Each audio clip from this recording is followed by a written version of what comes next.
La Côte d'Ivoire classée 6e destination d'investissement pétrolier en Afrique en 2025. On dit sur tous les pays d'Afrique là, si on parle à faire de pétrole là, aujourd'hui si toi tu as de l'argent et puis tu veux venir investir dans tout ce qui est lié au pétrole là, la Côte d'Ivoire est 6e pays en Afrique. C'est ce qu'on est en train de t'expliquer. La Côte d'Ivoire franchit une étape décisive dans son positionnement énergétique.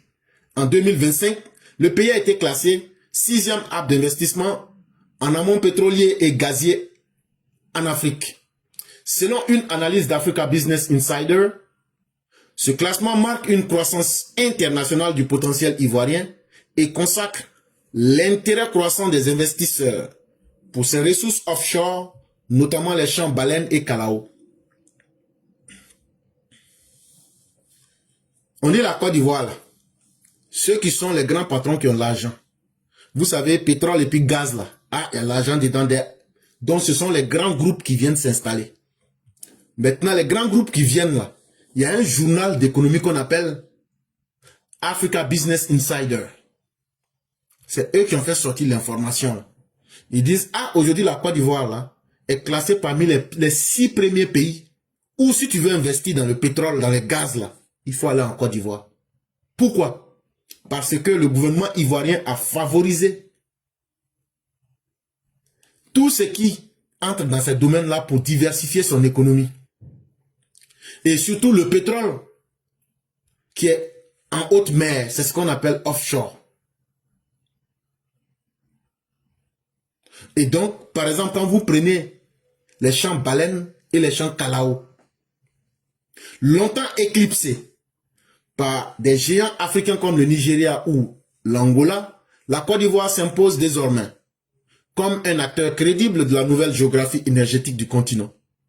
Les découvertes majeures réalisées ces dernières années ont profondément modifié la perception du bassin sédimentaire ivoirien, révélant des réserves significatives en pétrole et en gaz naturel. Cette dynamique a attiré des compagnies pétrolières internationales de premier plan telles que Eni, Murphy Oil, qui ont renforcé leur présence dans le pays. En tout cas, pour nous autres qui sommes des gens qui n'ont pas de grands moyens là, nous on ne peut rien comprendre dans l'affaire. Mais aujourd'hui, notre monde que vous voyez là, c'est l'énergie pétrolière qui fait fonctionner notre monde. Tu prends avion, c'est énergie. Internet qu'on est en train de faire là, c'est pétrole. Tout ce que tu fais aujourd'hui là, c'est avec le pétrole. Tout. Donc, ceux qui sont les grandes compagnies, qui ont les grands moyens là, eux cherchent à aller vers les pays où il y a les sources de pétrole. Si tu maîtrises le pétrole, c'est que tu maîtrises la source de la richesse. Et donc, pendant longtemps, quand on parlait des pays en Afrique sur lesquels les gens pouvaient se baser pour extraire du pétrole et du gaz, c'était le Nigeria, l'Angola et autres. Mais aujourd'hui, la Côte d'Ivoire est en train de démontrer ce qu'on a découvert aujourd'hui là. Ça fait que le gaz et le pétrole que la Côte d'Ivoire a dans son bassin sédimentaire là, c'est grand français, ça veut dire, vous vous souvenez, on vous a dit avant là, au temps d'Adam et Ève là. Et puis après, il y a les dinosaures, tout là. Eux là, quand ils meurent là, ils se sont accumulés. C'est ça qui est devenu pétrole aujourd'hui là. Je facilite vraiment les choses pour vous nos parents. Mais c'est ça. Donc aujourd'hui là, les choses qui sont, tout ce qui était mort avant, c'est ça aujourd'hui qui est rentré dans la terre. Et puis ça s'est transformé. C'est ça qui est pétrole aujourd'hui là. C'est ça qui est devenu gaz aujourd'hui là. Donc, ce sont les grandes compagnies comme Eni, ce sont les grandes compagnies comme Murphy Oil qui arrivent à renforcer leur présence pour maîtriser les sources de la richesse mondiale, c'est-à-dire le pétrole. Parce que c'est le pétrole qui fait vivre l'économie mondiale. Ce succès ne révèle pas du hasard. Il est le fruit d'une stratégie étatique, structurée reposant sur l'amélioration de l'attractivité du cadre réglementaire, la promotion active du secteur, et une meilleure coordination entre l'administration pétrolière et les opérateurs privés.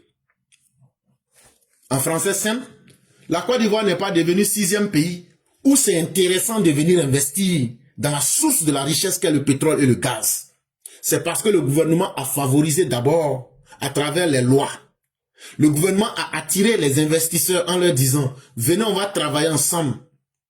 Venez, on va vous faire des facilités. » Et le gouvernement a fait aussi la promotion du secteur pétrolier en Côte d'Ivoire. Et au niveau de l'administration, ils ont facilité les lois et les réglementations. Donc, ce n'est pas qu'un jour ils se sont réveillés et que c'est le fruit du hasard. Faut enlever ça dans ta tête. Ce positionnement est le résultat d'une stratégie fondée sur l'attractivité du pays, promotion de l'industrie pétrolière et une collaboration efficace entre les opérateurs et l'administration, souligne Ambroise Niamien, conseiller technique du ministre des Mines, de l'Énergie et du Pétrole. Donc l'État a compris que on ne peut pas continuer à dire l'avenir de la Côte d'Ivoire repose sur l'agriculture. Il faut diversifier notre économie. Et depuis que le président Ouattara est là, il est en train de procéder à cela et il est en train d'explorer des nouveaux horizons, des nouvelles perspectives pour essayer de créer plus de possibilités. Et tenez-vous bien, si nous avons tenu à ce que des dirigeants solides restent à la tête de la Côte d'Ivoire, c'est parce que nous avions peur de la guerre que nous auraient imposé les grandes compagnies pétrolières. Et c'est pourquoi, chers Ivoiriens, retenez très bien ce que je vais vous dire. Que ce soit en 2025, que ce soit en 2030, que ce soit en 2040, que ce soit en 2050, si la taille du pétrole et des biens en ressources, en hydrocarbures et augmente, faites beaucoup attention. Les grandes compagnies là, elles profitent pour pouvoir bien profiter là, elles créent des guerres. Il faut que vous ayez des dirigeants très intelligents. Il faut que vous ayez des dirigeants solides. Il faut que vous ayez des dirigeants avertis. Et il faut que vous ayez des dirigeants influents qui peuvent anticiper. Regardez ce qu'ils ont fait dans le domaine du cacao. Si la Côte d'Ivoire n'avait pas diversifié, aujourd'hui là, toute la Côte d'Ivoire tombait. Donc dire que l'avenir de la Côte d'Ivoire dépend de l'agriculture, là, ça allait tomber haut. Mais c'est en diversifiant aujourd'hui qu'on arrive à supporter le choc. Mais sachez que le vrai monde là, c'est un champ de compétition. Ton propre pétrole que tu as, ton propre gaz que tu as là, ça là, si Alassane Ouattara était un dirigeant faible, les chacadans que vous avez vus là, c'était une guerre économique. Chaque élection est une guerre économique. Ah oui, chers parents. Il y a des vérités, on va vous dire. Hein. Chaque élection est une guerre économique. Quand tu vois, il y a une élection là, ce que les politiciens vous disent là, ils ont des grandes compagnies, des hommes et des intérêts derrière eux. Et ces intérêts là, quand ils voient que les dirigeants sont faibles là, la meilleure méthode pour profiter, c'est de mettre le pays en guerre. Et une fois que le pays est en guerre, ils viennent maintenant en pompier, ils vous disent, donnez-nous votre pétrole et nous allons vous aider ou nous allons vous donner un armement. Ce sont ces grands groupes-là. C'est ces grands groupes-là. Chaque agent allait vendre la Côte d'Ivoire à ces grands groupes. Ce sont les Soroguium-là. Il y a des gens qui les poussent en arrière. Si vous nous aidez, on va vous donner notre pétrole. Et donc, il va falloir que vous ayez des dirigeants solides. Et c'est pourquoi nous disons, c'est TBO qui peut assurer cette alternative. Et pourquoi? Parce qu'aujourd'hui, là, il a appris à la meilleure école. Et en plus de cela, il a un devoir de faire mieux que son grand frère. Et de trois, c'est quelqu'un aujourd'hui pour avoir géré la sécurité. Il peut maîtriser et anticiper sur les questions. Voilà, c'est simple. Hein? Notre argument, il est simple. Chaque fois que vous voyez, on vous dit, hey, le Congo est riche, mais le Congo là, malgré qu'ils sont riches, ça va pas, c'est comme ça, c'est le Rwanda. Et de vous à moi, c'est le Rwanda qui a attaqué. De vous à moi, c'est le Rwanda. Toi-même, quand tu t'assois là, tu penses que c'est le Rwanda. C'est pas Rwanda. Hein? C'est papa et maman de Rwanda. Mais le vrai problème, c'est parce que les dirigeants du Congo sont faibles. N'ont pas une bonne connaissance et une bonne lecture du monde. C'est ça qui les fatigue. Donc tu peux être un grand pays, tu peux avoir des grandes ressources naturelles, tu peux avoir des grandes richesses. Mais si tes dirigeants sont faibles, ce qui arrive au Mali là, c'est ce qui va arriver. Ce sont des groupes de bandits qui vont venir négocier avec vous. Et ils vont vous prendre vos ressources au noir. Comme ce qui se passe au Niger. On payait la tonne d'uranium à 295 000 $ la tonne. Mais aujourd'hui, c'est payé à 170 000 $ la tonne. Voilà la réalité. Parce que le dirigeant qui est là, ce n'est pas un dirigeant qui est fiable. Ce n'est pas un dirigeant, c'est un bandit. Il a besoin d'argent. Donc les gens profitent de cette situation. C'est pourquoi les élections sont importantes. Parce que, un, ça vous donne une crédibilité internationale. De deux, si vous élisez un dirigeant qui est solide, ça peut vous permettre de stabiliser et de rester dans le cadre international pour protéger votre richesse. Les réformes engagées ont permis de renforcer la sécurité juridique des investissements. Vous entendez, non? Et de rendre le secteur plus compétitif. Dans cette dynamique, Le roadshow organisé à Washington en mars 2025 a conduit les autorités ivoiriennes à jouer un rôle clé. Cette opération de diplomatie économique a permis de consolider les engagements existants et de susciter l'intérêt des nouveaux investisseurs.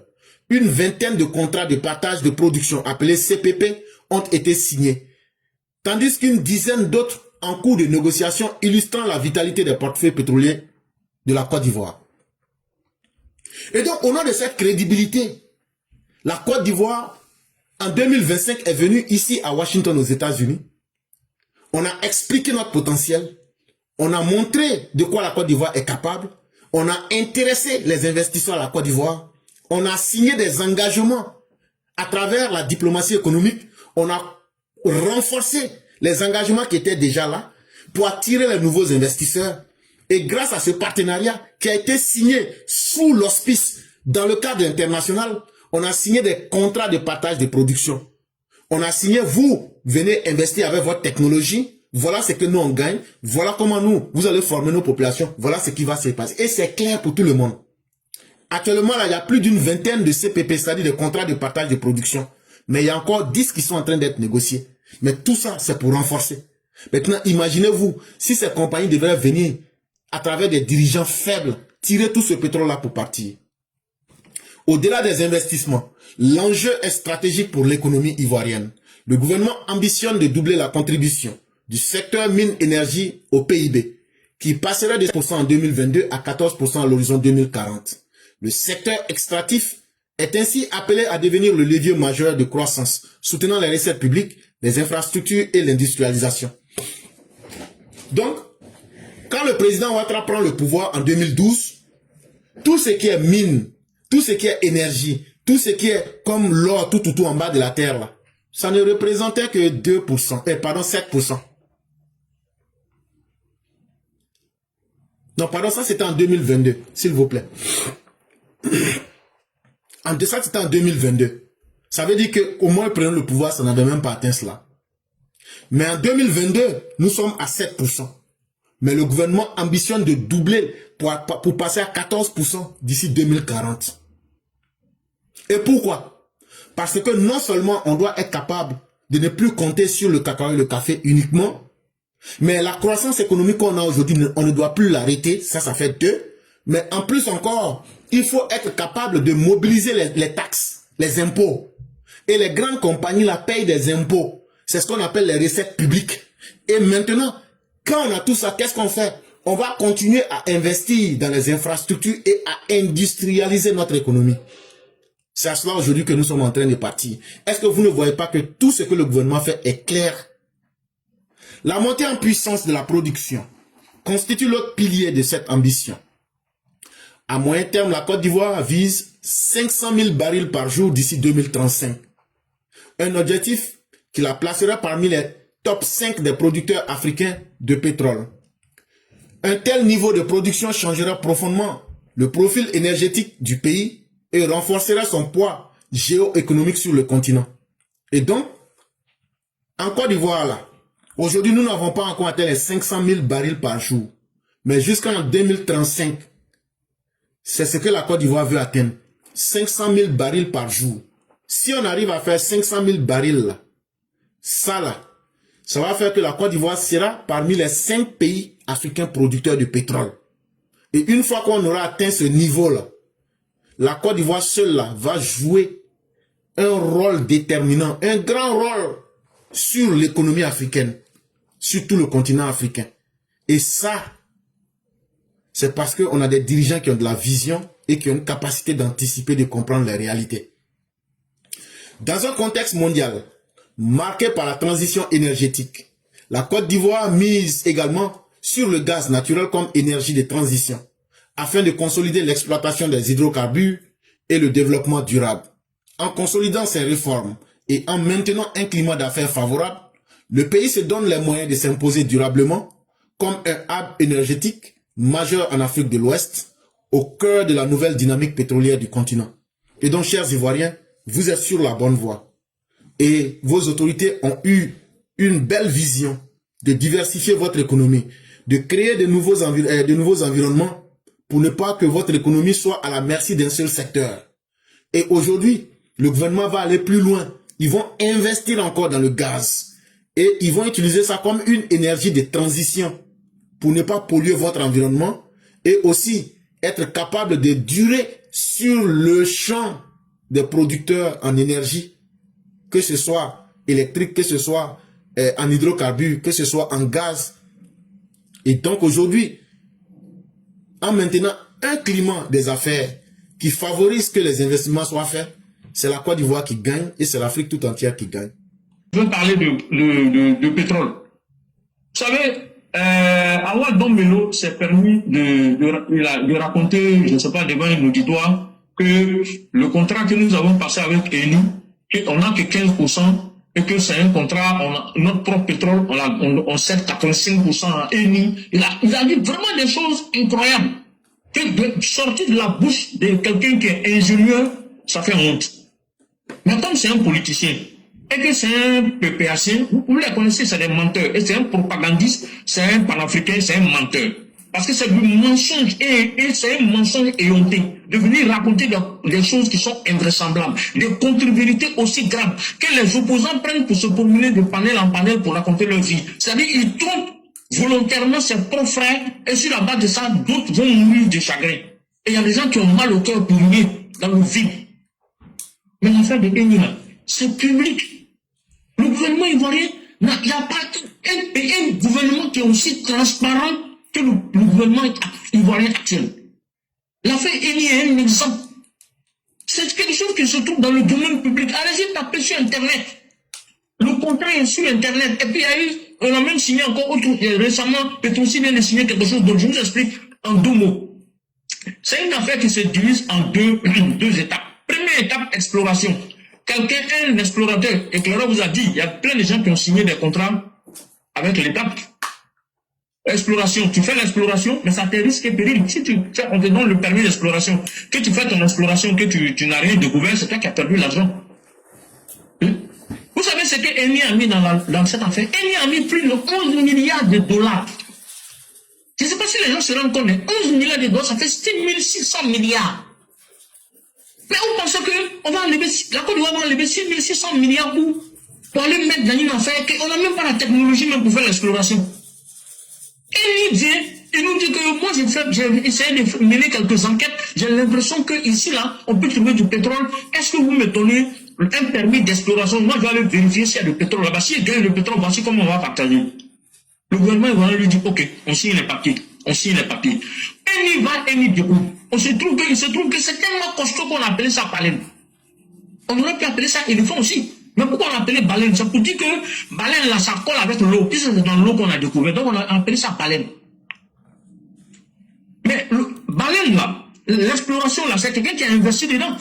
Mais quand Eni fait son investissement, ça c'est international dans tous les pays du monde, les pays civilisés. Il y a ce qu'on appelle le cost oil. Le cost oil là, c'est quoi? C'est tout simplement un contrat que celui qui a découvert, qui a fait l'exploration, la passe avec le pays, avec la Côte d'Ivoire, pour dire, bon, moi je vais, sur le cost oil, ça permet de se rembourser. Ce contrat qu'on passe là, ils vont se rembourser. La finalité, c'est quoi? C'est de couvrir les frais de recherche de Eni là. On appelle ça CAPEX. Donc, c'est un frais de recherche de Eni là. Quand ils vont faire ces recherches, donc dépenser 11 milliards, à Petrosi n'a donné peut-être environ 1 milliard de dollars, c'est-à-dire 600 milliards de francs CFA. Les 6 000 milliards là, c'est Eni qui l'a supporté. Donc on ne peut pas dire que Eni, tu prends 20%, quand il va avoir 80%, non, c'est pas comme ça fonctionne. Eni doit se rembourser. Mais figurez-vous, ce n'est pas 15%, c'est 22,5% que la Côte d'Ivoire a dans cette affaire-là. Mais cette part-là même, elle vient d'augmenter à 30%. Petrosi vient de signer un autre contrat, un avenant, qui fait que c'est passé à 30%. Je ne sais pas si vous vous rendez compte, sur le cost oil, c'est-à-dire la partie ONU, le mécanisme est simple. Celui qui a fait l'exploration, qui a trouvé là, comme on va rentrer en exploitation, lui doit se rembourser. Et donc, il ne se rembourse pas en espèces, il se rembourse en baril de pétrole. Et les gars, renseignez-vous un jour. Ce monsieur vient s'arrêter devant un auditoire et moi, sais que les gens vont prendre pour aller s'asseoir sur les panneaux TikTok sans savoir même de quoi ils parlent. Donc les gens se remboursent en nature, non pas en argent. La Côte d'Ivoire ne nous rembourse pas de l'argent. Lui se paye en pétrole. En baril de pétrole, quand ils exploitent là, il y a 200 000 barils par jour, donc ils prennent quel part, la Côte d'Ivoire, c'est en nature, c'est pas en argent, on ne lui paye pas de l'argent, il ne met pas de l'argent dans sa poche, non, c'est par an. Il se rembourse, jusqu'à ce que quand il va finir de se rembourser là, nous on va récupérer notre puits de pétrole. Ça c'est la partie cost oil. Moi j'essaie de simplifier, hein. Maintenant il y a la partie profit oil. La partie profit oil, là, c'est par rapport à la production maintenant, à l'exploitation du pétrole. Maintenant, dans cette partie profit oil, là, encore, à terme, là, la Côte d'Ivoire, vraiment, les gars, franchement, les panafricains, là, ils sont méchants, hein. Ils sont méchants, les babos, là, ils sont méchants. Et malheureusement, les gens, là, ils ont pris comment on l'appelle même, Domelo est en train de faire du babo. Et il sera pire que Babo parce que lui, il se donne la casquette d'ingénieur, la casquette d'intellectuel de haut niveau, qui connaît certaines choses. Donc, quand il vient parler, les gens prennent sa parole pour parole d'évangile. Ils n'ont même pas le réflexe d'aller vérifier. Je vous dis, voilà ce que je vais appeler dire. Si Eni détient actuellement 90% des participations dans le bloc CI 101 et 802, où s'étend le champ des baleines, contre 10% pour Petrosi, ça c'était au début, hein. Ça, je viens de vous dire que ça a augmenté. Hein. La part de la major italienne sur les bénéfices, écoutez-moi bien, hein, la part de la major ivoirienne sur italienne sur les bénéfices passera, mais les bénéfices nets passera après amortissement des investissements à 48% contre 52% pour Petrosi. Je ne sais pas si vous comprenez. C'est-à-dire qu'à terme, au fur et à mesure qu'on avance, la Côte d'Ivoire va garder 52% et il va garder 48%. Bon, après ça, là, vous voulez qu'on garde. Comment quelqu'un peut savoir ça et puis venir mentir devant une auditoire pour dire que oui, on a que 15%, notre propre pétrole, on a pris pour donner aux Blancs, et il dit en plus que le contrat est garanti par l'armée française. Et vous voyez, il mélange exprès. Qu'est-ce que l'armée française a à voir avec ça? Rien. Absolument rien. C'est un menteur, c'est un propagandiste, c'est un menteur, un fierté menteur. Il ment, on dirait qu'il n'a pas sur intestin. C'est incroyable. Ça m'énerve parce que c'est de la pure manipulation que ce monsieur est en train de faire. Deuxième manipulation qu'il va faire. Il dit que le pétrole coûte cher en Côte d'Ivoire, alors qu'en Russie, le pétrole fait 250 francs le litre. Un menteur jusqu'en demain matin. La Russie produit plus de 10 millions de barils par jour. La Côte d'Ivoire n'a même pas encore dépassé 200 000 barils par jour. Est-ce qu'on peut comparer ces deux pays-là? Mais la Russie, là, allez-y taper sur Internet. Le litre d'essence en Russie, c'est combien? C'est 400 francs. C'est même pas loin de 500, c'est 400 et quelques. C'est presque 500 francs le litre. Alors que lui dit que c'est 250. Tu as vu comment il ment? C'est presque le même prix qu'aux États-Unis. C'est un menteur, ce monsieur-là. Excusez-moi, moi je n'ai pas besoin d'utiliser le dos de la cuillère. C'est un menteur. Parce que ça s'appelle mentir. Et c'est pas normal. Mais en plus de cela, ce qu'il faut savoir, le mécanisme de fixation du prix du baril de pétrole n'a rien à voir avec la production du pétrole. Ça n'a absolument rien à voir. C'est international. C'est en fonction de ce tombe le quota de l'OPEP. C'est trop compliqué comme histoire. Maintenant, chaque pays fixe ce qu'on appelle ces impôts sur le litre du pétrole. Sinon, le litre de pétrole, là, c'est le baril, là, c'est le même prix pour tout le monde sur le marché international. Et ce n'est pas généralement ce que tu produis en interne le Nigeria, là, il produit du pétrole. Mais allez-y voir le pétrole et le gasoil et l'essence pour combien là-bas. C'est le prix est fixé à l'international. Et il y a une grille.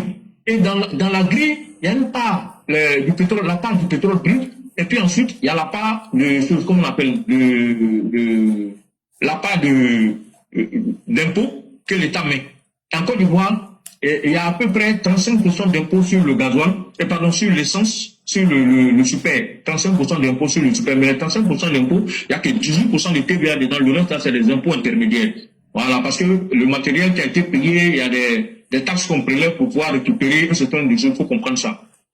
Et maintenant, il y a la marge des gens à la pompe et tout le reste, c'est-à-dire les compagnies pétrolières et tout le ça, c'est 20%. Voilà. Donc, voilà comment ça fonctionne. Éclaireur, voilà ce que je voulais dire. Je vais m'arrêter là. Merci beaucoup. Maintenant, c'est que Awadon Melo dit, il y a quelqu'un qui dit, mais est-ce qu'on ne peut pas poser plainte contre lui? Non. Dans la démocratie, tant que quelqu'un n'accuse pas, il n'a pas accusé. Il a dit que lui, il a des informations. C'est ça qui anime le débat public. Si lui ne ment pas là, comment nous on va faire pour montrer qu'il est menteur? C'est quand la vérité vient effacer le mensonge que le menteur est désavoué. Si lui n'existait pas pour mentir là, est-ce que nous on allait être capable de venir aujourd'hui pour mettre la vérité en face? C'est eux aussi qui nous poussent à venir vous montrer la vérité. Ce côté-là en démocratie, il faut en tenir compte. Maintenant, je dirais, c'est bien beau de venir dire on a 1%, on a 2%. Mais Laurent Gbagbo, quand il a cédé le conteneur, le port à Bolloré là, c'était tellement honteux qu'il a cédé ça gratuitement. On a des exemples contre eux. Il a cédé gratuitement. Tellement c'était honteux. Quand le gouvernement de Alassane Ouattara prend le pouvoir, on est obligé de reprendre le contrat. Donc, qu'eux viennent nous dire un seul contrat où ils ont réussi. Quand Mamadou Koulibaly vous dit, eux ils ont tous cédé. Que ce soit Côte d'Ivoire Télécom, que ce soit la CEI, la CIE, que ce soit l'eau, l'électricité, eux ils ont tous cédé. C'est le terme de Mamadou Koulibaly. Le terme céder est différent de négocier. Quand je dis je cède ce que j'ai à quelqu'un, ça veut dire volontairement là, je donne ce que j'ai à la personne sans condition. Parce qu'on est en français. Et ceux qui disent qu'ils ont doctorat là, si je dis je te cède mon pouvoir, ça veut dire quoi? Je te cède ma maison. Je te cède ce que j'ai. Ça veut dire je te donne ce que j'ai sans condition. Or ici, eux viennent nous dire que nous avons négocié. Négocier, ça veut dire qu'on a parlé et on a essayé de gagner. Or, avec eux, on ne gagnait rien. Et quand on leur demande, mais pourquoi vous avez fait tout ça? Pour que la France nous laisse simplement au pouvoir, pour que nous on puisse être au pouvoir, c'est tout. Donc, eux prenaient le FPI, PPACI, frélaté devenu aujourd'hui PPACI. Eux prenaient les ressources de la Côte d'Ivoire, les cédaient à la France. En contrepartie, la France devait les laisser au pouvoir. Mais ça veut dire qu'il y a une nette amélioration. Là où on cédait tout, ce gouvernement est revenu, il a tout renégocié et on a aujourd'hui 10%. Demain là, peut-être qu'on aura 20%. Quand bien même que ce qu'il dit est faux. Parce que quand tu vas lire ces documents, il y a des contrats même de formation des cadres dans ce domaine. Le domaine pétrolier et autres, c'est nouveau pour nous. Mais quand tu rentres dans certains domaines, dans certains aspects-là, il y a même de la formation des cadres dans le métier du pétrole. Et c'est parce que les Ivoiriens ne prennent pas le temps de lire. Les Ivoiriens ne prennent pas le temps de s'informer sérieusement. C'est pourquoi ceux qui vont rester sur Internet, sur TikTok, les gens vont continuer à vous tromper. Awadon Melo là, son travail là, c'est de mentir aux gens. C'est un propagandiste. Il ne peut pas faire mieux, mais il ne fera pas moins. Mais quelqu'un qui vous dit que le gouvernement d'Alassane Ouattara là, que c'est un gouvernement de parti-État, mais en même temps, dans un autre secteur, il dit si lui on lui propose de venir au gouvernement de parti-État, lui il va rentrer dedans. Tu dis le gouvernement n'est pas bon, mais toi tu vas rentrer dedans. Donc quand nous faisons de l'analyse comparée de ces discours, et quand nous regardons la cohérence interne de chacun de ces discours, il ne fait qu'aller de contradiction en contradiction. Lui-même, ses discours, quand tu prends, tu le compares, là, il se contredit lui-même. Lui-même, là, il pense, parce que le menteur, c'est quoi son problème? Le menteur dit quelque chose, mais tellement lui, il doit toujours créer de nouveaux mensonges, pour finir lui-même, il oublie. Alors que celui qui te dit la vérité, là, tu vas tourner, tu vas revenir 1000 fois, il va te dire, ah, Joe, ce que je t'ai dit là, c'est ça, c'est à prendre ou à laisser. Mais le menteur, là, lui, doit toujours créer de nouveaux mensonges. Dans un moment, il oublie. Et quand il oublie, là, ça fait que ce qu'il a dit hier, là, si tu prends, tu compares à aujourd'hui et après demain, tout est différent. Mais qu'est-ce que vous voulez? C'est la dévaluation de notre débat politique. qui soit aujourd'hui. Quand vous voyez des opposants qui fuient le débat politique, ceux qui ont le courage maintenant de venir mentir, qu'est-ce qu'on va faire? On va mener simplement présenter leurs mensonges, c'est tout.